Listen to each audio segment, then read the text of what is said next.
So ఇది Osmania university VC circular జారీ చేసినటువంటి సర్క్యులర్ ఇది. ఎట్లాంటి నిరసనలు దీక్షలు రాస్తారోకులు ఏముండవు, ఇవన్నీ బంద్ చేయాలంటూ కూడా ఆంక్షలు విధించారు. చాలామంది విద్యార్థి సంఘాల నాయకులు ఉన్నారు, నాతో పాటు పీడిఎస్సికి సంబంధించిన నాయకురాళ్ళు ఉన్నారు. గతంలో ఎప్పుడైనా జరిగిందా ఇట్లాంటి ఆంక్షలు కానీ సర్క్యులర్ రిలీజ్ చేయడం కానీ? ఎట్లా చూస్తారు దీన్ని?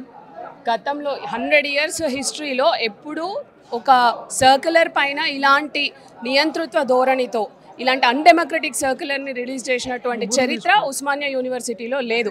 మొట్టమొదటిసారి వైస్ ఛాన్సలర్ అసలు ఉస్మానియా యూనివర్సిటీలో గలం ఇప్పడానికి కానీ, మీ హక్కుల కోసం మాట్లాడడానికి కానీ, స్లోగన్స్ ఇవ్వడం కానీ, యాజిటేషన్స్ చేయడం కానీ, ప్రొటెస్ట్ చేయడం కానీ, అడ్మినిస్ట్రేటివ్ బిల్డింగ్లోకి రావడం కానీ వేటికి కూడా మేము పర్మిషన్ ఇవ్వము. ఒకవేళ మీరు చేసిన పక్షంలో అరెస్టులు చేస్తాం, కేసులు పెడతామని భయపెడుతున్నటువంటి సర్క్యులర్ ఆ సర్క్యులర్ అనేసి మేము భావిస్తూ ఉన్నాం. ఈరోజు సామాన్య ప్రజల గొంతుకగా ఉస్మానియా యూనివర్సిటీ నిలబడుతుంది. కేవలం ఉస్మానియా యూనివర్సిటీలో చదువుతున్న విద్యార్థుల హక్కుల కోసమే కాదు, రాష్ట్ర వ్యాప్తంగా దేశవ్యాప్తంగా ఎక్కడ అన్యాయం జరిగినా ఉస్మానియా యూనివర్సిటీ గొంతుక అవుతుంది. అలాంటి యూనివర్సిటీ గొంతు నొక్కాలనుకోవడం వైస్ ఛాన్సలర్ యొక్క మూర్ఖత్వంగా మేము భావిస్తూ ఉన్నాం. తక్షణమే ఆ సర్క్యులర్ని వెనక్కి తీసుకోవాలని కూడా మేము డిమాండ్ చేస్తున్నాం. ఈరోజు ఉస్మానియా యూనివర్సిటీలో ఒక అకాడమిక్ వాతావరణాన్ని నెలకొల్పడానికి, అడ్మినిస్ట్రేషన్ పీస్ఫుల్గా రన్ అవ్వడానికి ఈ ప్రొటెస్ట్లు మాకు అడ్డంకులుగా అవుతున్నాయి కాబట్టి మేము వీటిని బ్యాన్ చేస్తున్నాం అనేసి వాళ్ళు మాట్లాడుతూ ఉన్నారు. మేము ఒకటే చెప్పదలుచుకున్నాం, ఒక వైస్ ఛాన్సలర్గా you are a bridge between government and the university. అలాంటిది ఇక్కడ ప్రొటెస్ట్లే వద్దు, నేను దాన్ని బేర్ చేయలేని అనుకున్నప్పుడు మీరు సీట్ని ఖాళీ చేయవలసిందిగా మేము విజ్ఞప్తి చేస్తున్నాం. వీసీ రిలీజ్ చేసిన సర్క్యులర్ లాగా చూడవచ్చు, లేకపోతే దీంట్లో గవర్నమెంట్ ఇన్వాల్వ్ అయ్యి రేవంత్ ఆదేశాల మేరకు జరిగినటువంటిది ఎట్లా చూడవచ్చు?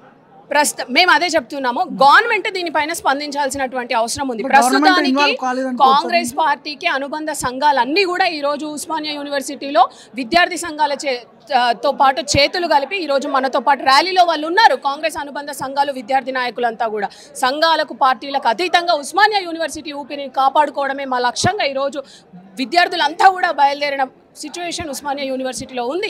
మేము కాంగ్రెస్ గవర్నమెంట్ ఒకటే ప్రశ్నిస్తున్నాం, మీరు ప్రజాస్వామిక తెలంగాణ అన్నారు, ప్రజా తెలంగాణ అన్నారు, ప్రజాస్వామ్యాన్ని నెలకొల్పుతాం తెలంగాణలో ఇప్పటివరకు లేదు గత 10 సంవత్సరాలలో మాట్లాడిన మీరు ఉస్మానియా యూనివర్సిటీలో ఏం జరిగినా రాష్ట్ర వ్యాప్తంగా అది సెన్సేషన్ అవుతుంది. గత 2 రోజులుగా ఉస్మానియా యూనివర్సిటీలో వేలాది మంది విద్యార్థులు సర్క్యులర్ గురించి మాట్లాడుతుంటే ఎందుకు మీరు ఎమ్మెల్యేలు, మినిస్టర్లు, మంత్రి గారు ఎందుకు మాట్లాడారనేసి మేము ప్రశ్నిస్తూ ఉన్నాం.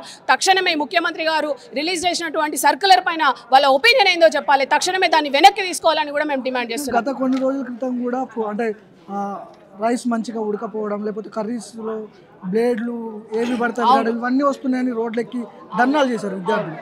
సో ఇట్లాంటి సమస్యలు బయటకు తీసుకొస్తున్నందుకు ఇట్లాంటి సర్కిల్ వచ్చింది అనుకోవచ్చు. డెఫినెట్గా వైస్ ఛాన్సలర్ గారు వచ్చి 5 నెలలు అవుతుంది. ఈ 5 నెలల కాలంలో ప్రభుత్వం కూడా రీసెంట్గా ఏర్పడింది కాబట్టి ఇక్కడ ఉన్నటువంటి సమస్యలను అన్నింటినీ కూడా లేవనెత్తుతున్నాం. గత ప్రభుత్వం చేసిన ఘనకార్యాలకు ఉస్మానియా యూనివర్సిటీ కాదు, రాష్ట్ర వ్యాప్తంగా ఉన్న అన్ని యూనివర్సిటీలు కుంటుపడిపోయిన పరిస్థితి ఉంది.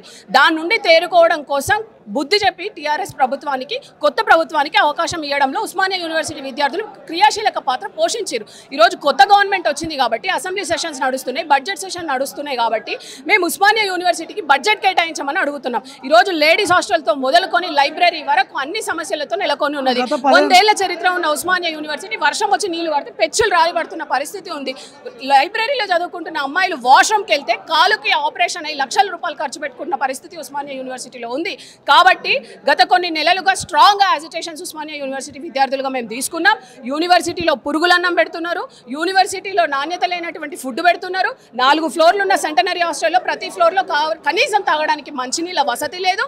వీటి గురించి మేము మాట్లాడుతూ ఉన్నాం. ఈరోజు రీసెర్చ్ స్కాలర్స్కి దళితులు కానీ, బహుజనులు కానీ, పేద విద్యార్థులు రాకుండా మీరు అవకాశం ఉన్నా కానీ సీట్లు పెంచకుండా ఒక డిపార్ట్మెంట్లో 1 సీటు 2 సీటు అని మీరు మాట్లాడుతున్నారు. మేము వెళ్ళి సీట్లు పెంచండి అని మీరు అడిగితే మీరు ర్యాంకులు సంపాదించండి, క్లెవర్ స్టూడెంట్స్ అయితే, టాపర్స్ అయితే మీకు సీట్ ఎందుకు రావదని మాట్లాడుతున్నారు. మేము ఒకటే మాట్లాడుతున్నాం, లక్షల మంది విద్యార్థులు పోటీ పడితే టాప్ 50 ర్యాంక్స్ సంపాదించుకొని ఉస్మానియా యూనివర్సిటీలో అడుగుపెట్టిన విద్యార్థులకి చదువు రాదని మీరు మాట్లాడుతున్నారా? మేము అడుగుతుంది ఏంది, ఈరోజు జేఆర్ఎఫ్ స్కాలర్స్ 10 మందికి ఎక్కువ ఉన్నారు. ఒక్కొక్క డిపార్ట్మెంట్లో 10కి పైగా జేఆర్ఎఫ్ ఫెలోషిప్లు సంపాదించిన వాళ్ళు, నెట్ నేషనల్ ఫెలోషిప్లు సంపాదించిన వాళ్ళకి కనీసం అడ్మిషన్ ఇవ్వమని మేము అడిగితే మీరు ఈరోజు బ్యాన్ చేస్తున్నారా ప్రొటెస్ట్లని? ఈ ప్రొటెస్ట్లన్నింటినీ కూడా మీరు ఎదుర్కోలేక భయపడుతున్నారని మేము భావిస్తున్నాం. ఇక్కడ ఉన్నటువంటి సమస్యలని నేను సాల్వ్ చేస్తా అన్న నమ్మకం కానీ, ధైర్యం కానీ, కాన్ఫిడెన్స్ కానీ వైస్ ఛాన్సలర్కి లేదు. కాబట్టి ముందుగానే ఒక నోటీస్, ఒక సర్క్యులర్ రిలీజ్ చేసి అసలు ఏ ప్రొటెస్ట్ చేయనీయము అని చెప్తే విద్యార్థులు కేసులకు భయపడి వెనక్కి పోతారు అనుకుంటున్నారేమో. మొన్న హ్యాండిక్యాప్డ్ విద్యార్థుల పైన, స్కాలర్స్ పైన, జేఆర్ఎఫ్ ఫెలోషిప్ సాధించిన స్కాలర్స్ పైన కేసులు పెట్టి వాళ్ళని జైల్లో పెట్టిరు. ఈ నిరంకుశ వైఖరి వీడాలని వైస్ ఛాన్సలర్కి మేము చెప్తున్నాం. వెనక్కి తీసుకోవాలి తక్షణమే సర్కులర్ అని కూడా మేము డిమాండ్ చేస్తున్నాం. లాస్ట్ 10 years కి ఇప్పటికి ఏమైనా చేంజ్ ఉందా యూనివర్సిటీలో గవర్నమెంట్ చేంజ్ అయిన తర్వాత? లేదనే చెప్తున్నాం. లేదు కాబట్టి మరింత ఉద్యమం రేకెత్తుతున్న పరిస్థితుల్లో ఈరోజు ఇలాంటి సర్కులర్ తీయడాన్ని మేము వ్యతిరేకిస్తున్నాం.